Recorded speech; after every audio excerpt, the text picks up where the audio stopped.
ఒకటో క్లాసు పిల్లాడు చదువుతాడు. నన్నయ బ్రాహ్మణ కులమన పుట్టెను, గాంధీజీ గుజరాతీ కోమటి, అంబేద్కర్ హరిజనుడు. ఎవడడిగాడండి వీళ్ళ కులం దేశానికి నూరి పుయ్యమని? ఇవన్నీ వాగితే నేను పిచ్చోడు.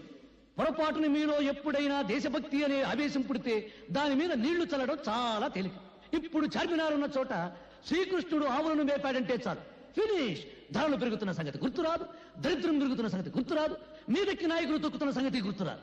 శ్రీకృష్ణుడు, ఆవులు, చార్మినార్ ఫలోమని పరిగెత్తుకుంటూ వెళ్తారు, ఒకరికొకరు నలుకుని చేస్తారు. జయ హే పుణ్యభూమి నా దేశం.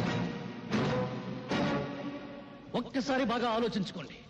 బ్రిటిష్ వాళ్ళను వెళ్ళగొట్టడానికి ఈ దేశంలో కలిగిన బస్సుల కన్నా, తగలబడిన ఆఫీసుల కన్నా, చచ్చిన మనుషుల కన్నా 47 ఏళ్ల స్వాతంత్రంలో మన రాజకీయాల కోసం, మన వర్గాల కోసం, మన కులాల కోసం తగలబెట్టుకున్నదే ఎక్కువ.